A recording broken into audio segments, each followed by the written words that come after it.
Regime change को लेकर अटकलों का दौर तेज है। वहीं वेनेजुएला पर हमला करने के बाद ट्रंप के बयान ने भी ईरान में टेंशन बढ़ा दी है। बिगड़ते हालात और गहराते संकट के बीच सुप्रीम लीडर खामनेई के ईरान से भागने के प्लान पर भी चर्चा हो रही है। ईरान में पल पल हालात कैसे बदल रहे हैं और खामनेई के भागने की तैयारियों के दावे में कितना दम है, देखिए इस रिपोर्ट में।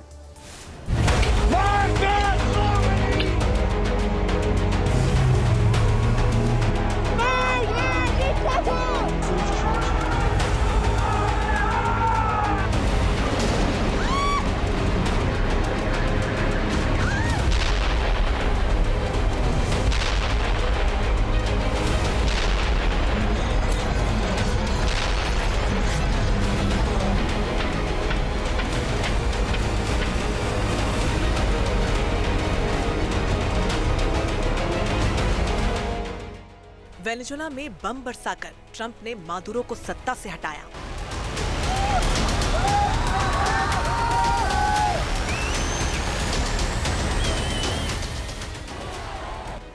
अमेरिका के रुख से ईरान पर खतरे का साया। क्या खामेनेई को भी वेनेजुएला जैसे हालात का डर सताया?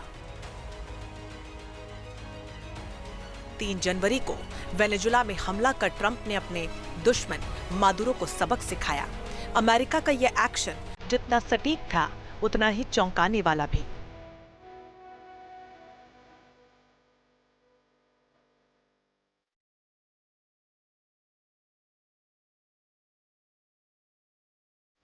वेनेजुएला में घुसकर अमेरिकी फोर्स ने सक्सेसफुल ऑपरेशन किया और इसके बाद ट्रंप ने जो कहा उसने ईरान समेत कई मुल्कों की टेंशन बढ़ा दी है।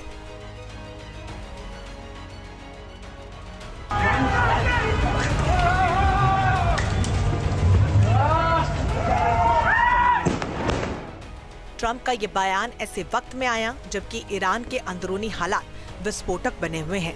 बढ़ती महंगाई और गिरती करेंसी के खिलाफ पूरे मुल्क में विद्रोह हो रहा है। प्रदर्शनकारी खामेनेई की सत्ता को सीधी चुनौती दे रहे हैं और रिजीम चेंज करने की मांग लगातार उठ रही है।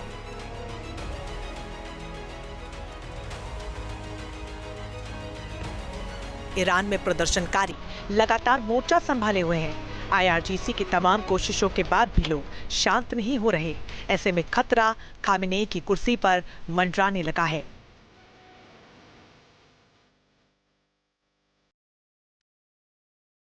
उग्र होते प्रदर्शन और सत्ता पर गहराते संकट के बीच ईरान के supreme leader Ayatollah Ali Khamenei को लेकर तरह तरह के कयास लगाए जा रहे हैं।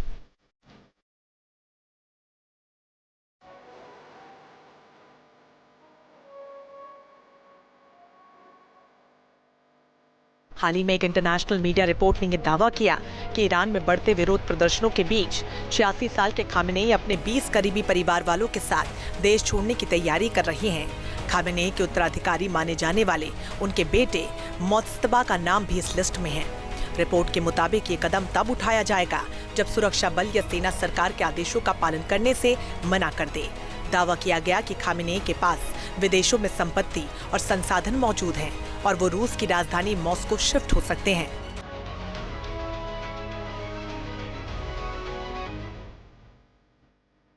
खामेनेई के प्लान बी की चर्चा होते ही खलबली मच गई। ये सब बातें ऐसे वक्त में सामने आई जबकि पूरे ईरान में आक्रोश है। हिंसक प्रदर्शन हो रहे हैं और टकराव लगातार बढ़ रहा है। 2 दिन पहले ही खामेनेई ने प्रदर्शनकारियों के खिलाफ कड़ा एक्शन लेने का आदेश दिया था।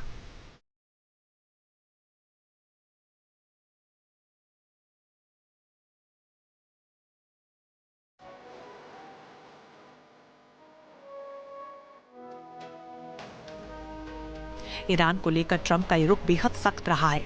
इस बार ईरान के अंदर जो हालात बने हैं वो खामेनेई के लिए बड़ी चुनौती है। ऐसे में ट्रंप का बयान अहम हो जाता है।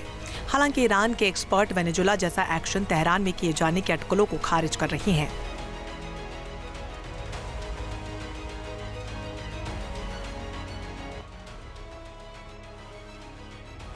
ईरान भले ही सब कुछ ठीक करने का दावा कर रहा हो, लेकिन आंतरिक हालात जिस तरह बिगड़े हैं उस पर इजराइल की भी लगातार नजर बनी हुई है। इजराइल के प्रधानमंत्री बेंजामिन नेतन्याहू ने प्रदर्शनकारियों का खुला समर्थन किया और हाल ही में उनके साथ खड़े रहने का भरोसा भी दिया।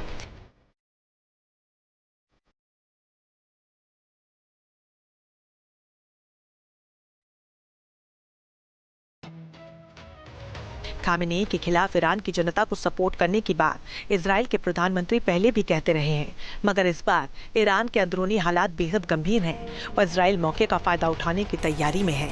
यही वजह है कि अब ईरान की घेराबंदी का प्लान भी तैयार किया जा रहा है।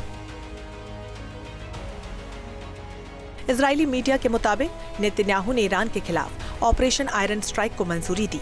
ये फैसला उन खबरों के बाद लिया गया जिनमें ये दावा किया गया था कि ईरान कभी भी इजराइल पर हमला कर सकता है। इस आशंका के बाद ही इजरायली सेना को हाई अलर्ट पर रखा गया। दिसंबर 2025 में ट्रंप के साथ नेतन्याहू की फ्लोरिडा में मुलाकात हुई थी। उस दौरान भी ईरान को लेकर चर्चा हुई और आगे का एक्शन प्लान तैयार हुआ। अब ईरान के ताजा हालात नई कहानी को बयां कर रहे हैं, लिहाजा नेतन्याहू भी नई रणनीति के साथ आगे बढ़ने को तैयार है।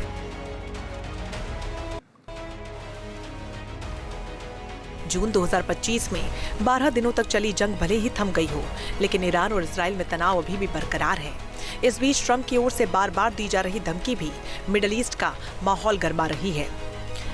इसलिए जब ईरान में हालात बिगड़े हुए हैं तो खामेनेई के देश छोड़कर जाने के अटकलों को हवा मिल रही है। हालांकि भारत में ईरान के दूतावास ने खामेनेई के देश छोड़ने की खबरों को पूरी तरह फर्जी और झूठा करार दिया। एम्बेसी के मुताबिक जब इजराइल के साथ 12 दिन तक युद्ध चला तब भी खामेनेई ने देश नहीं छोड़ा था। ऐसे में यह दावा है कि वो विरोध प्रदर्शनों की वजह से भाग सकते हैं पूरी तरीके से निराधार है। एम्बेसी ने इसे दुश्मन देशों की ओर से फैलाया गया झूठ करार दिया है। खामेनेई के भागने के प्लान को भले ही निराधार करार दिया जा रहा हो, लेकिन इतना तो तय है कि ईरान इस वक्त बड़े संकट से घिरा हुआ है। ऐसे में अमेरिका और इजराइल के बयान भी चुनौतियों में इजाफा कर रहे हैं। सवाल यही है कि आगे क्या होगा। जून 2025 में 12 दिनों तक चली जंग भले ही थम गई हो, लेकिन ईरान और इजराइल में तनाव अभी भी बरकरार है। इस बीच ट्रंप की ओर से बार बार दी जा रही धमकी भी मिडिल ईस्ट का माहौल गरमा रही है। इसलिए जब ईरान में हालात बिगड़े हुए हैं तो खामेनेई के देश छोड़कर जाने के अटकलों को हवा मिल रही है। हालांकि भारत में ईरान के दूतावास ने खामेनेई के देश छोड़ने की खबरों को पूरी तरह फर्जी और झूठा करार दिया। एम्बेसी के मुताबिक जब इजराइल के साथ 12 दिन तक युद्ध चला तब भी खामेनेई ने देश नहीं छोड़ा था।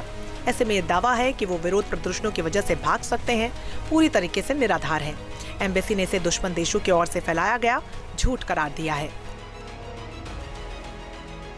खामेनेई के भागने के प्लान को भले ही निराधार करार दिया जा रहा हो, लेकिन इतना तो तय है कि ईरान इस वक्त बड़े संकट से घिरा हुआ है। ऐसे में अमेरिका और इजराइल के बयान भी चुनौतियों में इजाफा कर रहे हैं। सवाल यही है कि आगे क्या होगा।